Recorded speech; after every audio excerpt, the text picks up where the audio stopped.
The entire classroom went silent. My bully stood frozen beside her glitter-covered book project, while Sister Margaret slowly looked down at the second report sitting on her desk. Mine, same book, completely different story. And in that exact moment, the most popular girl in school realized she made one massive mistake, because she thought the quiet kid in the back row would never fight back. What she didn't know was books were the only thing I was truly good at, and I had just turned her own laziness into the most humiliating moment of her school year.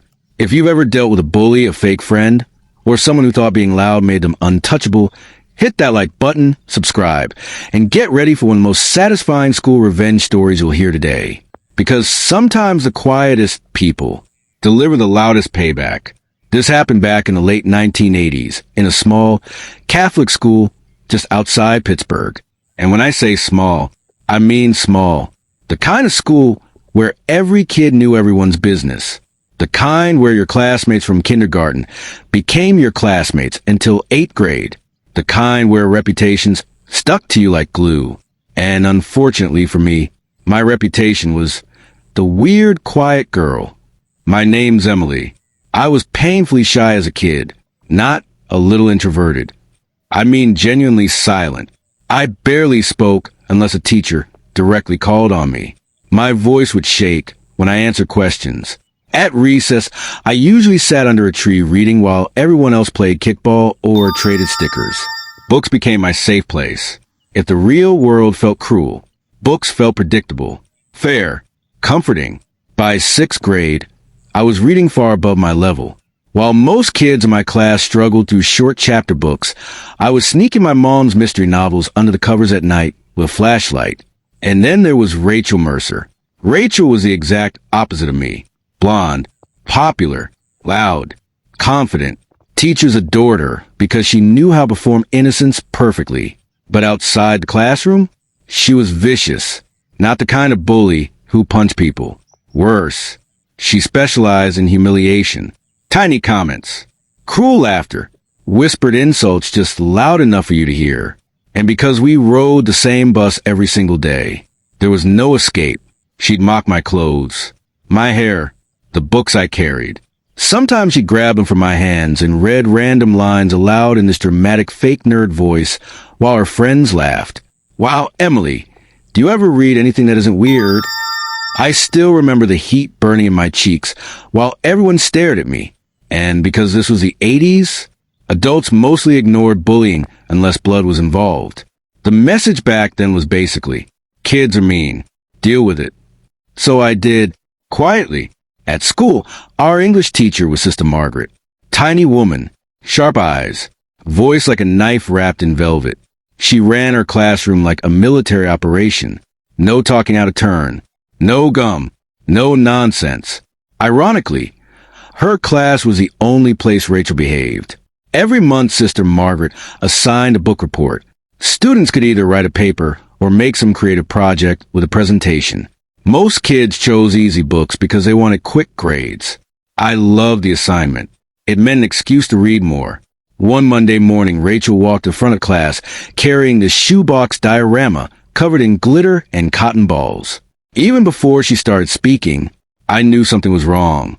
The book she'd chosen was a children's mystery novel I'd already read the previous summer. Not difficult, not long, pretty memorable. Rachel started presenting confidently, except none of what she described actually happened in the book. Not even close. It was honestly incredible. She had clearly looked at the cover art and invented an entirely different plot based on the picture. At one point, she described the main character surviving on an island. The book literally took place in suburban Chicago. I remember staring at her thinking, you didn't even try. But Sister Margaret didn't interrupt. She just sat there silently taking notes. Rachel finished. Everyone clapped politely. Class moved on. That afternoon on the bus, Rachel was especially cruel. Maybe because she was in a good mood after fooling the teacher. She sat behind me, kicking my seat repeatedly while her friends laughed. Then she leaned forward and whispered, maybe if you spent less time reading and more time talking, people might actually like you. That one hurt, because when you're 12 years old, you secretly believe bullies might be right about you. I went home angry for the first time in months. Not crying, not defeated, angry.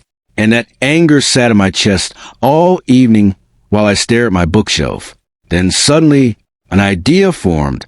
Slowly, quietly, beautifully. The next day after school, I walked to the public library and checked out the exact same book Rachel had pretended to read. I already knew the story, but this time, I studied it like I was preparing a legal case. Every detail, every character, every plot point. And instead of choosing a different book, like everyone expected me to, I decided I would do MY report on that exact same novel, only properly. For the next few nights, I worked obsessively. I wrote the most detailed report of my entire life. Themes, character motivations, symbolism, specific chapter references. I even included subtle details only someone who actually read the book would know. Part of me was terrified, but another part, the exhausted little part of me that had spent years swallowing humiliation, finally felt powerful. Presentation week arrived. I remember my hands trembling while walking to the front of the classroom. Rachel barely even looked at me at first. Why would she? I was invisible to her. Then I held up the book, and I watched confusion slowly spread across her face. Same cover, same title. I began speaking softly, explaining the real story, the real ending, the real characters. Halfway through, the classroom atmosphere changed completely. Kids started glancing between Rachel and me, then toward Sister Margaret, then back again. Rachel's smile disappeared. Her friend stopped smirking. And Sister Margaret? Oh, Sister Margaret knew exactly what was happening. I could see it in her eyes. That tiny twitch near the corner of her mouth. That barely hidden satisfaction.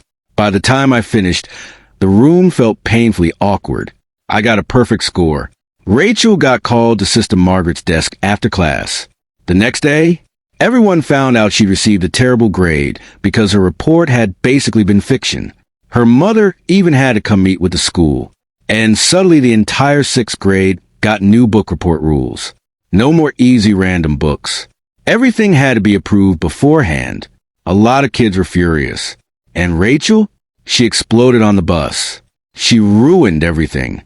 Someone copied MY book. This is so unfair. The funniest part? She never suspected me. In her mind, quiet people didn't fight back. Quiet people just endured. But Sister Margaret absolutely knew. A week later, I brought another advanced novel to her desk for approval.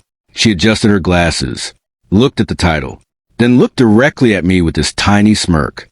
And she said, "Yes, Emily, this seems much more appropriate for your reading level." That was it. No lecture, no exposure, no punishment, just acknowledgement.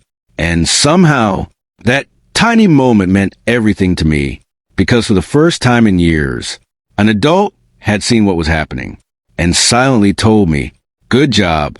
Rachel never really changed after that. Bullies rarely transform overnight, but something important shifted. People stopped automatically believing her. Teachers watched her more carefully. Classmates questioned her stories. Her perfect popular girl image cracked. And me? I realized something powerful. You don't always need to scream to stand up for yourself. Sometimes intelligence is louder than cruelty. Sometimes patience is sharper than rage. And sometimes the quiet kid in the corner is simply waiting for the perfect moment to strike back. Looking back now as an adult, I honestly think that book report was the first time I understood I wasn't powerless. Bullies thrive when they think their target will stay silent forever. But eventually, even the quietest people reach a breaking point. And when they do, the revenge is usually unforgettable. If this story brought back memories of school drama, bullies, or that one moment someone finally got what they deserved, hit that like button and tell us in the comments. What was the most satisfying moment you ever witnessed at school? And if you want more revenge stories filled with karma, emotional payback, and unforgettable justice, subscribe and turn on notifications.